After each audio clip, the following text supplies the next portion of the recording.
I'll just quickly introduce our illustrious panel. We have Senator Jeff Merkley, a powerful champion of progressive values who has served the people of Oregon for 20 years. Professor Derek Hamilton, the executive director of the Kirwan Institute for the Study of Race and Ethnicity at The Ohio State University, who's published, we have a good Ohio contingent, or just fans of Professor Hamilton, who has published groundbreaking work on creating a more just society for all Americans. And finally, Betsy Stevenson, a professor of economics at the University of Michigan's Ford School of Public Policy, and was the architect. She was also the architect for many of President Barack Obama's economic policies as a member of his White House Council of Economic Advisors.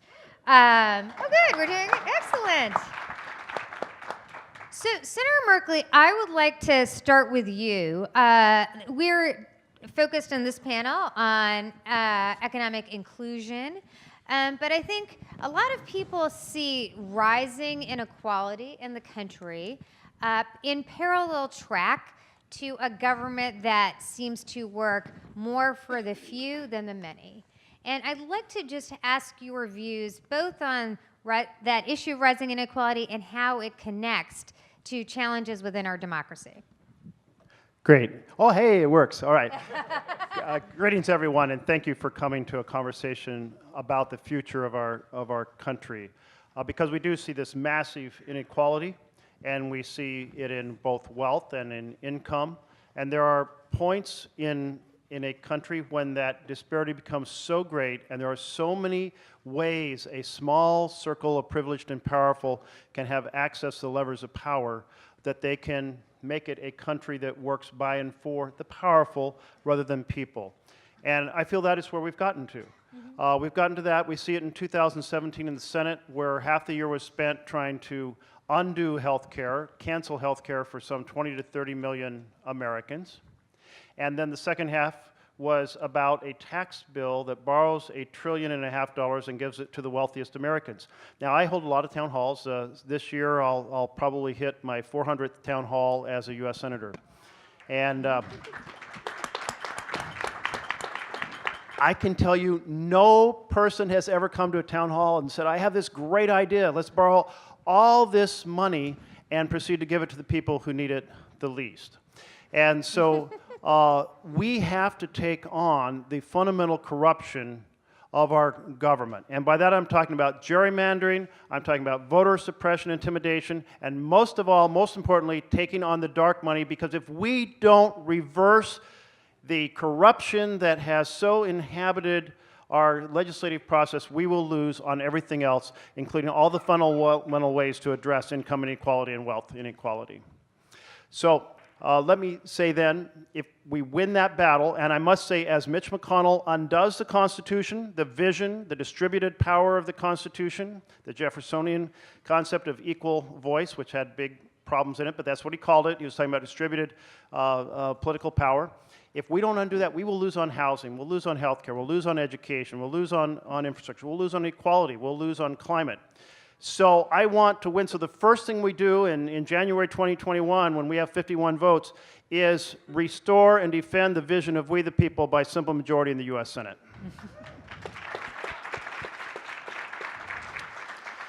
So I didn't get to concrete ideas, but I have a whole bunch. You could just, if you want to just say another a minute or two, it's more than welcome. Well, with that power, with the people power, we need to take and have things that are embedded in employment now become just automatic in America, including Medicare for all. And that becomes a fundamental attribute to everyone everywhere, so it isn't something you have to win through part-time jobs where it's very hard to get it in our economy. I like the idea of guaranteed work. Work creates structure in life, it creates meaning, and to have that guaranteed work with the right wage gives you a foundation from which to build. Then we need to take on the power of workers to negotiate that has been deeply eroded and damaged. When workers have the power of a union to be able to negotiate a fair share of the wealth they create, they get a fair share of the wealth. And that is a vision we saw 40 years ago and we often don't see now. I'm a blue-collar kid. I live in a blue-collar community. And what I see is that hope and opportunity are much further away now for the families in my neighborhood than they were 4 decades ago when I came out of high school. And it's not because the families have changed, it's because America has changed in this imbalance of power. Excellent. I want to go to you, Professor Stevenson, and ask you a kind of follow-up question to that, which is, in this economy in particular, we've seen growth, but we've seen very unequal growth, right? So rising levels of inequality, where the benefits of growth have really not been equally shared. We've seen a major shift in the balance of power, which Senator Merkley referenced, but I'd love for you to follow up on what policies can you, in your mind, can both produce economic growth and ensure that growth is more fairly shared?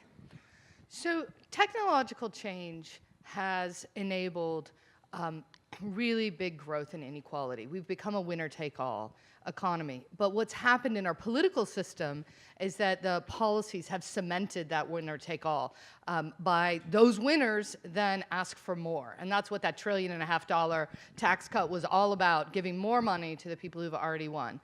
The problem is this, in the long run, will slow down and erode growth because we're not investing in the skills for the future. Very specifically, the federal government underinvests in children.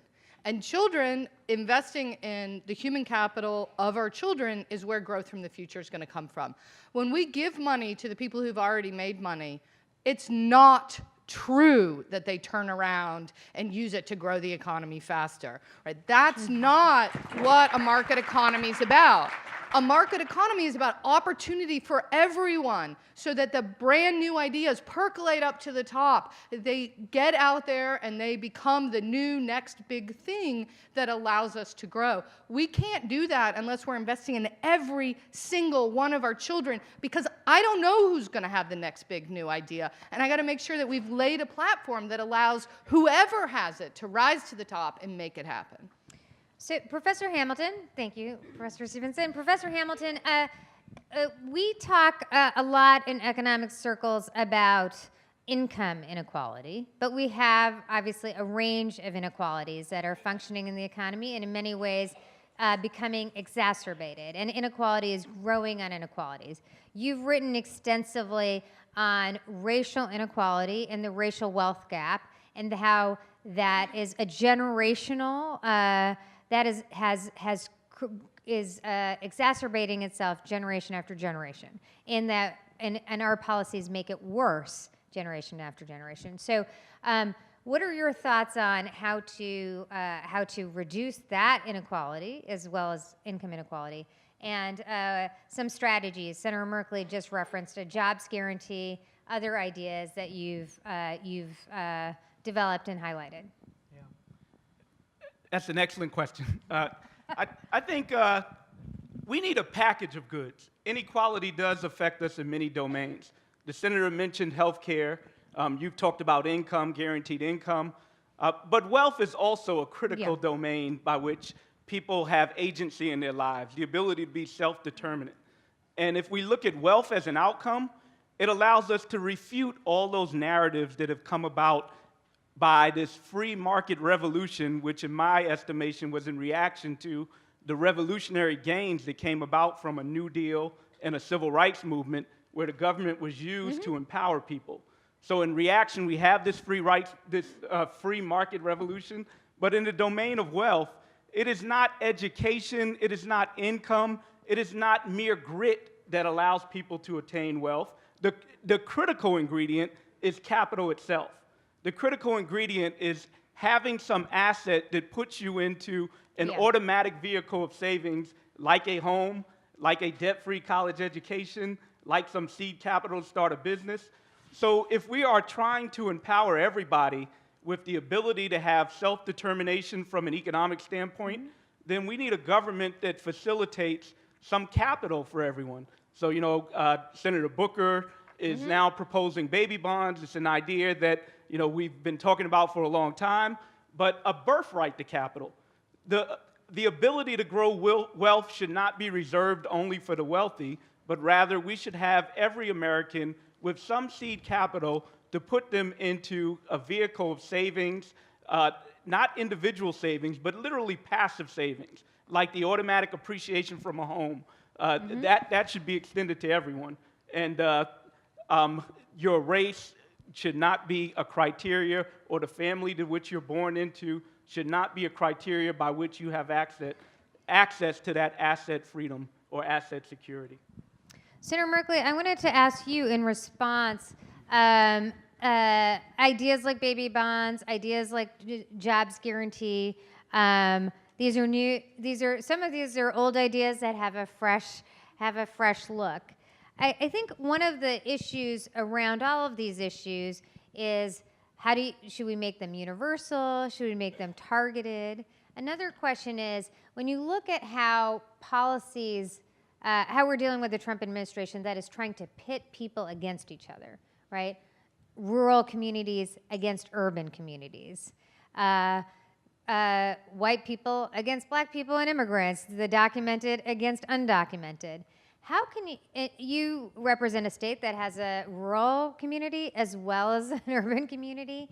How do you see economics as a way to think through an agenda that actually brings people together versus cementing these divides between working class whites and people of color, et cetera? So are there ideas, maybe some of the ones we've discussed are them, but what are there ideas that can actually try to glue people back together in a world where Trump, the president, is trying to divide us consistently?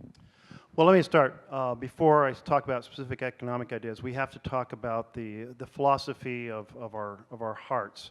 We have a president who is putting gasoline on the fire of racial and ethnic division. Every time we hear President Trump attack a group in America, be it African Americans, Latino Americans, immigrant Americans, Americans with disabilities, Muslim Americans, we need to reach out and stand with those groups and say we are one nation under God, indivisible. We stand for working together to build a more beautiful, more successful nation. Resist the hate and division. And I'll tell you, there are a lot of policies that accentuate more help for those best off. And let's talk about home ownership. You get a massive tax deduction if you buy a really big house. And if you buy a small house, you get no help. When Mary and I first bought a house, we didn't itemize our first year. Our interest didn't exceed the standard deduction when the standard deduction is half of what it is now. So if we're going to give massive gifts to those best off buying really big houses, how about we have a guaranteed tax credits or grants that go to first-time homeowners to buy homes for the closing costs? We had a program in Northeast Portland when I moved back to Oregon that was Project Down Payment, that was about empowering families through homeownership. And we knew that homeownership was the biggest wealth builder for the middle class. Well, right now, it's under serious damage. Partly because of the student loans people are carrying out of college. Partly because people are a little more scared of home ownership after the predatory lending of 2000, that led up to the crash in 2008. But let's make an extra effort to empower families of more modest means to participate in the ownership society. And then this idea of baby bonds, I like this idea. There is a version of this called IDAs, individual development accounts. And when I was working for a nonprofit housing group, I started the first IDA west of the Mississippi. The idea was give matching grants to enable families who live in affordable housing that I was developing through a nonprofit to be able to buy a home. And by a $5,000 matching grant at the time, they could make their down payment, buy a home, and create a new empty unit for someone else, where it cost at that point $80,000 to actually build a new unit. So you got two. You got a twofer. You got a family that didn't need affordable housing, and for $5,000 you got a new empty unit. And of course the numbers have changed. That was a while ago. But the point is finding, and by the way, that IDA program, it was looking at the three biggest pathways from poverty into the middle class. One being education, one being home ownership, and one being small business. And you could choose the matching grant to go to whichever area you wanted. That used to be a bipartisan idea, had bipartisan support, and it had that nationally as well as in my home state.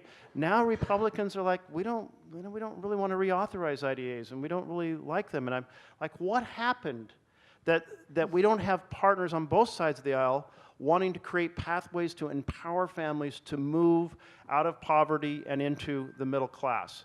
So that's a couple points.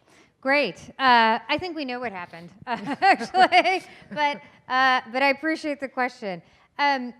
Professor Stevenson, you have written extensively and contributed really important research on the connection between women's labor force participation and economic growth overall. When you look in our country, when you look at other countries, women's labor force participation can be a significant fuel of growth. And yet, we have a series of policies in our country, or I should say lack thereof, which hurt that, which actually stifle that level of growth. Could you walk through just a few of your ideas in that space? Because I think one of the challenges is we often lose sight of how ensuring more people participate in the economy fully actually drives economic growth over the long term. So a large share of our economic growth in the 1960s, 1970s, 1980s was due to women's rising labor force participation. In each decade, women started participating at a lower rate, and by the end were participating at a higher rate. And that bringing more people into the workforce contributed overall to GDP growth. It also contributed to the growth in family incomes. The end of the 1990s, that growth in women's labor force participation stopped. It really hit a point of stagnation. Now, one thing that's really important to realize is that male labor force participation has been declining since the 1950s, a really pretty steady decline. So a lot of people are aware that we have a problem with male labor force participation today. That's not a brand new problem. We're not just waking up to that problem. We've been seeing that decline over many, many, many decades. So what's new? What's making us wake up to this problem?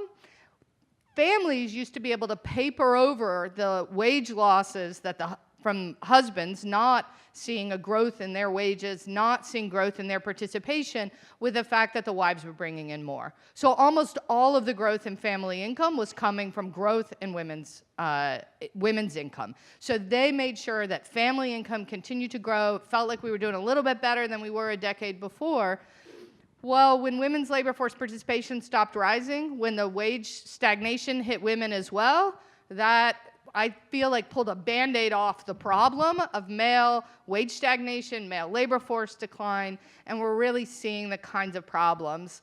So there's a couple things there. One, we need to address what's going on with men, but let's turn to the women. The women, why did labor force participation stagnate when it continued to grow throughout the rest of the world? We used to lead the world in women's labor force participation. Now we're very far below many other OECD countries. Why? Well, over the last 2 decades, those OECD countries have realized that in order for families to continue to do 2 things, have women work and continue to have children, they've got to be able to make it work. So they've added family leave policies, paid maternity leave, paid paternity leave, paid sick days. They have added workplace flexibility laws, the right to make a request for flexibility at work. They've added policies that have made it easier for families to combine working and having a family. What we've seen in the US is a stagnation in female labor force participation because we have failed to add those policies. But we're also seeing something else happening right now, which is women are not having babies anymore at the same rates that they used to. We have fertility at an all-time low at a time when we're 9 years into an economic boom. That's highly unusual, and it's a response to the fact that our government refuses to make it easy for women to do both.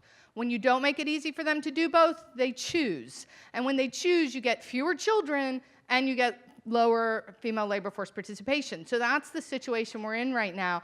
And that's why we see countries like Japan is desperate to get women into the labor force. Their female labor force participation rate is higher than ours. And they've been doing this because they want to see higher fertility rates as well as to see their growth accelerate. So we know that these policies do both things. And the last thing I'll say on this is, there has been something that's been happening with women since we hit that peak of their labor force participation. We have continued to narrow the gender wage gap, which means that a growing number of families rely equally or exclusively or primarily on women's wages in order to support the family. So there are lots of female-headed households. Obviously, they're relying on women's wages. But there are married women who work are bringing home 45% of household income now. They're not some secondary earner. They're not bringing home the extra money so we can do some extra things. They're paying the mortgage. And so they really care that they're being treated fairly, that they can take the time off that they need, and that the policies are supporting them. From our economy's perspective, one thing we need to be really well aware of is that women are responding at much higher rates than men to the incentives to invest in their employable skills. They're going to college at higher rates. They're not just going, they're graduating at higher rates. They're not just graduating at higher rates, they're at the top of the class at higher rates. They're graduating with honors. They're going on to graduate school. They're getting PhDs. They're getting tons of skills. They're staying in the workforce. So is anybody surprised that they're hitting their 30s right now and saying, you want me to have a baby and throw all that out the window? Because do you know what happens to women's wages when they have a baby? Yeah. They stop growing for pretty much ever. And that's a real problem we have to address. Thank you. So, Professor Hamilton, Professor Stevenson makes a compelling argument about how the lack of policy related to paid leave and child care, a whole range of policies, is actually hurting our economic growth over the long term. And I think you just referenced the differentials on assets. I wanted to acknowledge CAP released 2 reports that focused on the wealth gap between white families and families of color. It stated, the data stated that white families possess about 10 times the wealth of black families and about 7 times the wealth of Latinx families, while also finding a persistent wealth gap between white families and those in the AAPI communities. I think you referenced education, home ownership, access to capital. What I would love for you to talk about is the policies we've touched on, jobs guarantee, baby bonds, but also talk about similarly, how does that racial wealth gap actually ensure that we have less economic growth than we otherwise would have if we had policies that ensured African American families, Latino families were able to have wealth at the same rate as white families? So I'm going to answer the question with a slightly different angle than perhaps it was asked. And I'm going to make the claim that we should do it because it's the right thing to do. I think that growth is important. I would agree. I know you don't disagree, right? So I think that is reason enough. I think that That's totally right. Yeah. It's the morally right thing to do, so we should do it. I totally agree. Right? Yeah. So, obviously growth is important. If population grows and the economy's not growing, we will end up in a dismal, cyclical decline in terms of people not having enough. So obviously we should have growth in our calculus, but perhaps even more important, we should have human capabilities as our main measure of how well functioning our society is. We need to change narratives altogether. So part of the reason that we're in this place that we are in, where we have this concentration at the top of both economic power and political power, is because we've used divisiveness like race as a mechanism to maintain the status quo. Mm-hmm. So I'll elaborate a little more and say, for instance, how was Donald Trump able to win with a message of make America great again? That's the one people commonly heard, but then he also said one other thing that he highlighted. I'm your last chance. And what he was arguing was the pending demographic change when whites are no longer expected to be a numerical majority. By the way, the definition of white changes throughout history, so demography is not going to save us. But nonetheless, he was trying to hone in on that message of however you are in terms of your vertical status, as we grow in inequality, I will restore the primary the primariness of whiteness Yeah, and primacy. primacy of whiteness so that your status will be unchallenged by immigrants, by blacks, and whoever. So I think we need to get beyond this notion of elevating horizontal equity as a criteria by which people care about.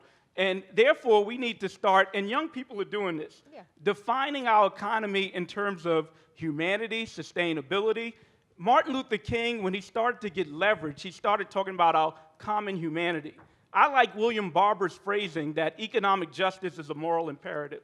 So to me, we should care about growth, but at the end of the day, the primary thing that our nation should care about is human capabilities in a universal way that's both race and gender conscious, and that is an evolution that I believe we can get to. And I think that an economic bill of rights, so we've talked about housing, we've talked about medical care, we've talked about wealth, we've talked about jobs. We can talk about the essential goods that people need in their lives so that they can really have choice and agency. And we need a public purpose to ensure that those goods are not just distributed by a for-profit sector whose primary goal is to make profit, not necessarily the primary goal of offering human dignity to everyone or social welfare to everyone. That's where we need to go, at least from a theoretical perspective. So I agree with much of what you said, but let me give you a contrary idea that animated my question, which is I think one of the challenges we're dealing with Trump and Trumpism in the economic sphere is that he is making a very clear argument that there is a zero-sum game, that the advance of one group comes at the expense of another group. And that's why I push on this idea, which is I think progressive politics or progressive ideas have to demonstrate that that is false, and that is a false choice, and that actually you can have policies that redress inequalities, not just historic, but right now current inequalities that are not a zero-sum game. Do not make you lose because someone else has gained. So that's why I asked the question, which is these policies that can actually reduce inequality, addressing the issues of concern to ensuring women can join the labor force, or build assets for groups that have historically low assets, can actually produce economic growth. Because I do think the challenge we have in the moment we're in is not, what we all think, but there is another narrative, which is everything we say means some group gets hurt. You and I don't disagree, but I think we need to break that framing altogether. Look, we all seen Game of Thrones break the wheel, so we need to break that whole framing. I'm for breaking the wheel, but it didn't work out so well at the end there for her. But I'm definitely for breaking it. But I think the point I'm trying to make is the terms of the debate have been defined for us, and we need to break rid of them altogether. So whether it's zero sum or whatever. What we will not accept as a society is one where we don't offer economic agency to everybody. Yeah. I think that's the frame and the narrative we need to operate in. Yeah, and I'll say this last point. The neoliberal norms that have been put upon us is one of self-interested economic gains that knows no bounds, and that it is all associated with accumulation, me against someone else. I think that the framing that young people are starting to put together and that is leading to this momentum that we're having is one of humanity, is one of sustainability, and one of collectiveness. And that's the frame we need to operate in. Great. Do you want to say something, Sarah Merkley, to answer that? I And just then we'll go to want questions. to jump into the kind of the great contradictions in Trump on this, because he campaigned as, I'm going to be a champion for you struggling families who have lost jobs. Well, so in my community, in my blue-collar community, you sit down with the family and you ask, what are you worried about? They'll talk about one of four things within 30 seconds. And it will be, as we've discussed here, healthcare, housing, education, a good paying job. But what do we see with Trump? What do we see on housing? He guts all the housing programs in his budget, doesn't advocate for them, doesn't have a Secretary of Housing who advocates for ordinary families, whether it be affordable, decent rentals or it be home empowerment through home ownership. What do we see on health care? He tries to strip down health care for millions of American families and sabotage the exchange for middle-class families. What do we see on education? Undermining public schools. We don't see any effort to take on class size or stop the brain drain from schools in low-income areas to high-income areas, which we see all the time. We don't see affordability for college being something he cares about, or not even investment in career technical education. I mean, none of that. And then on the job side, we could have had a massive infrastructure bill in 2017, but what did he choose to do? Not to address the fundamental issues, these 4 fundamental issues that matter to families that are trying to get onto a solid foundation. No, he gives $1.5 trillion or $2 trillion with interest to the wealthiest people in America. We need to call out the fundamental lie he campaigned on and is governing on. He's governing by and for a small circle of rich and powerful, including the Koch brothers. He's destroying our planet on carbon. He's increasing hate and division. And as we were talking about the pieces there, I just want to say we have to treat children and adults at the border fleeing persecution with decency and respect when they ask for asylum. Thank you. All right. I think we have time for just a few questions. Any questions from the audience? If there aren't, I will ask another one. Okay. And I'll speak loudly without. It's what's coming. It's coming. Just her. She'll be over there quickly. Thank you so much. So one issue that cuts across what this panel has said and the previous panel on environmental justice and infrastructure is that the federal minimum wage has not been increased in 32 years.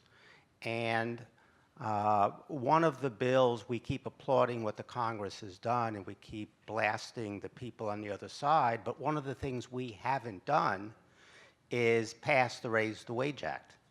And it may well be that although the press focuses on progressives who are too progressive, maybe there's a number of progressives who are not progressive enough, and the heart of a lot of what this panel has talked about is raising the minimum wage and making sure that businesses don't either use the sub-minimum wage or expand the use of the sub-minimum wage to the gig economy and elsewhere.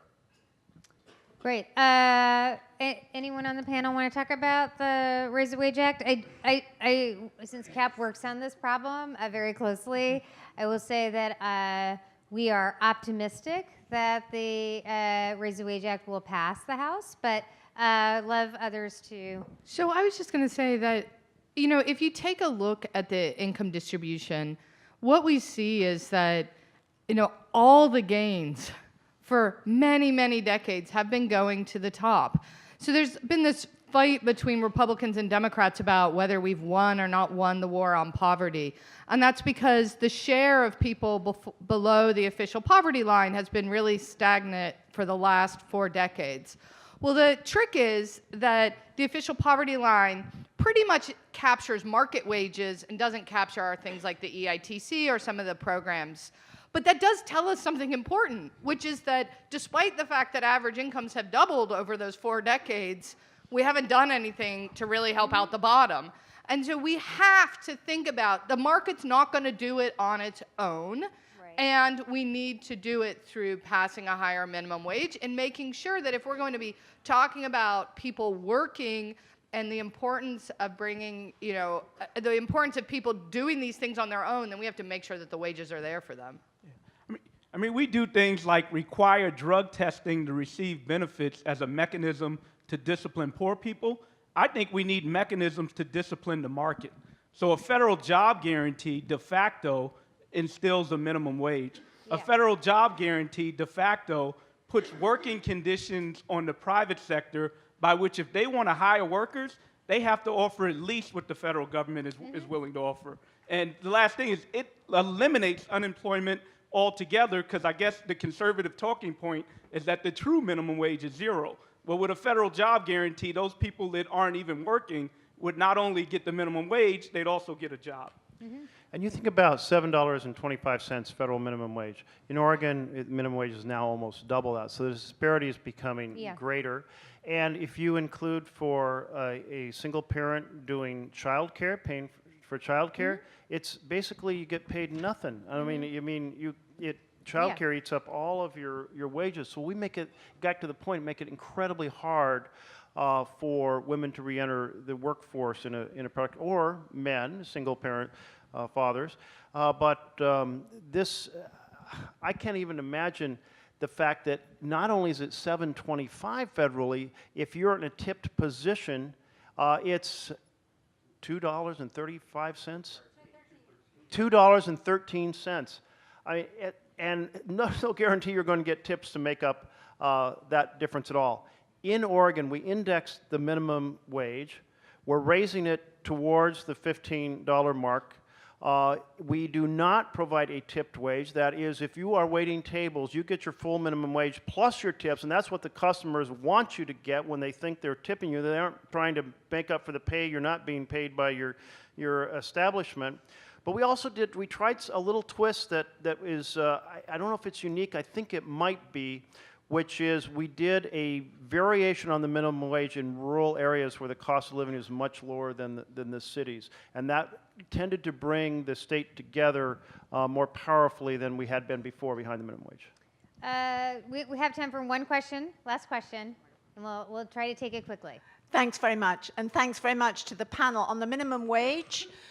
It was notable in the earlier panel today and in Stacey Abrams' speech how low the minimum wage can be in some states. I think she mentioned $5 an hour in Georgia.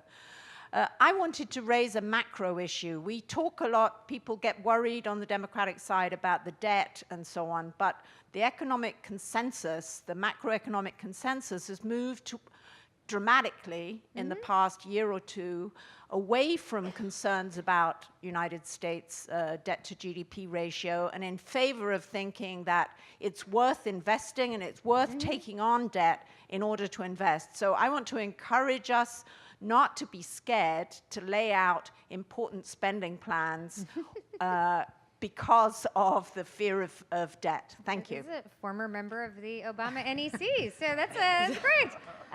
Betsy, do you want to? Yeah, I was just going to say, I mean, I'm still a bit of a debt conservative, but when it comes to making investments, I'm all for debt because nobody decides that they're not going to make an investment until they've saved up all the money, right? When we buy a house, we put a small down payment and we pay it off over 30 years. There's lots of ways in which businesses put a small down payment and pay things back over years. That's how we invest. That's not how we should do tax cuts, right? We shouldn't borrow from our children and our grandchildren in order to give a bunch of rich people today a lot of money. So the question about the debt has to be, what are we spending the money on and why are we engaging in the debt? Not debt is good or debt is bad. Excellent. I think that's a great ending to this panel. I want to thank our three panelists.